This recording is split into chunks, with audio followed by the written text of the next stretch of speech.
कलयुग का मनुष्य दिन रात भाग रहा है, फिर भी खाली हाथ है।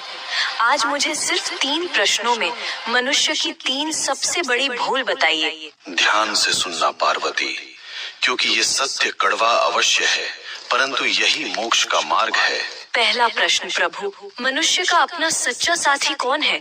पति, पत्नी, पुत्र या मित्र? इनमें से कोई नहीं। मनुष्य की सबसे बड़ी भूल यही है कि वह शरीरों से रिश्ता जोड़ता है। सच्चा साथी केवल कर्म है पार्वती। जब प्राण निकलते हैं तो पत्नी द्वार तक, मित्र शमशान तक और पुत्र अग्नि देने तक साथ निभाते हैं, किंतु कर्म ही एकमात्र ऐसा साथी है जो लोक और परलोक दोनों में साथ जाता है। बाकी सब यहीं धरा रह जाएगा। दूसरा प्रश्न स्वामी, सबसे सुखी कौन है? जिसके पास धन है या जिसके पास शक्ति है? दोनों दुखी हैं। सुखी वही है जिसे संतोष है। कलयुग में मनुष्य बिस्तर खरीद रहा है पर नींद नहीं, दवाइयाँ खरीद रहा है पर सेहत नहीं। धन से सुविधा मिल सकती है पार्वती, पर शांति नहीं। जिसने अपनी इच्छाओं को वश में कर लिया वही इस ब्रह्मांड का सबसे अमीर मनुष्य है।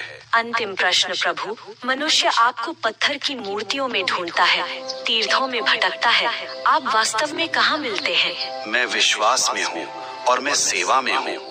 जो मनुष्य अपने बूढ़े माता पिता की आंखों में आंसू देकर मेरे ऊपर दूध चढ़ाता है, मैं उसका पूजन कभी स्वीकार नहीं करता। जो किसी भूखे को भोजन करा दे, किसी रोते हुए को हंसा दे, मैं उसी क्षण उसके हृदय में प्रकट हो जाता हूँ। मुझे ढूंढो मत, मुझे महसूस करो। हे नाथ, आपने मेरी शंकाओं का निवारण कर दिया। मनुष्य का कल्याण कैसे होगा? बस एक ही मंत्र है पार्वती, नेकी कर और भूल जा। कर्म करो, फल की अभिलाषा मत करो। जो मेरा भक्त है वह कभी किसी का अहित नहीं करता। ओम नमः शिवाय।